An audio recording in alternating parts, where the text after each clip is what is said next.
সবাইকে সালাম জানিয়ে শুরু করছি। আসসালামু আলাইকুম। ঢাকা শিলে ঘোষবাগ ডক্টর ইউনূসের নামায় আপনাদেরকে অসংখ্য ধন্যবাদ। আজকে 1 মে সবাই এখানে এসেছেন প্রকৃতির আলো বাতাস নিতে এবং সবাই আনন্দ উপভোগ করতেছেন। দেখেন অনেক দর্শক হয়েছে এখানে। এই দর্শকে অনেক সবাই এখানে বসে বসে আড্ডা দিতেছে। আজকে বন্ধ দিয়েছে অনেক অফিস কলকারখানা।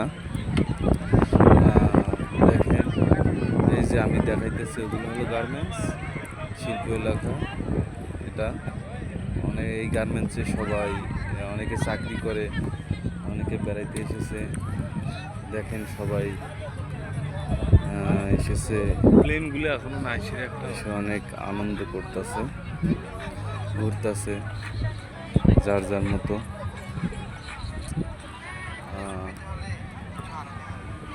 দেখেন ফুটবল খেলতেছে, অনেকে ফুটবল খেলতেছে। এই ফুটবল খেলা এখানে অনেক পোলাপান এসে খেলে বন্ধ থাকলে, শুক্রবার বন্ধ থাক বা যে কোনো সময় বন্ধ পেলে অফডে পেলেই অনেকেই খেলা খেলে এই মাঠের মধ্যে দেখা যাচ্ছে। আর দর্শক সবাই উপভোগ করেন, আপনারাও উপভোগ করেন, দেখেন অনেক ভালো লাগবে আশা করি সবাইকে।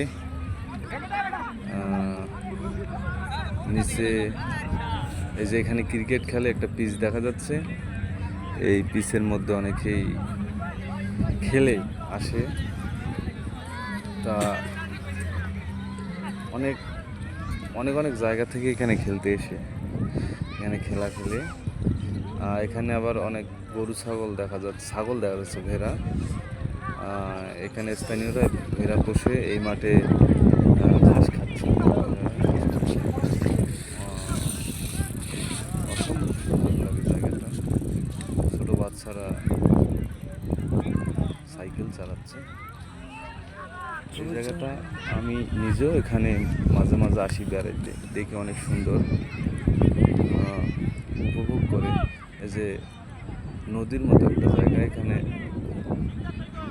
আবহাওয়াটা অত্যন্ত সুন্দর, মনোরম পরিবেশ।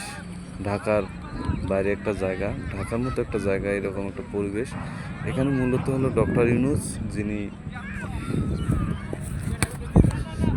এখানে ছিলেন, সরকারে ছিলেন, তার জমি এখানে প্রায় 200 থেকে 250 একর জমি নিয়ে এখানে সবাই আসে মুক্ত হাওয়া নিতে। পুরো সপ্তাহ ডিউটি করে এসে এখানে হাওয়া বাতাস নেয়, ভালোই লাগে। অবশ্য বিকালবেলার দিকে, এখন বেলা ডুবে গেছে গা।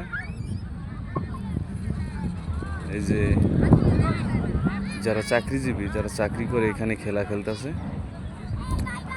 এই নদীটার মধ্যে, নদী বলে ভুল হবে, এখানে একটা পুকুরের মধ্যে বড় একটা পুকুর, জায়গা অনেক বিশাল জায়গা নিয়ে তো নৌকা চালাচ্ছে। ও চারদিক মানুষ আর মানুষ, চারদিক মানুষ আর মানুষ। অসম্ভব সুন্দর জায়গাটা অসম্ভব সুন্দর। এই ঢাকা শহরের মধ্যে একটা জায়গা, এরকম সবাই আসে বসে আনন্দ উপভোগ করে বিকালবেলার দিকে, ভালো লাগে। এই যে আমি সামনে এখানে দাঁড়িয়ে আছি, সাদা মাঠে একটা পোলা।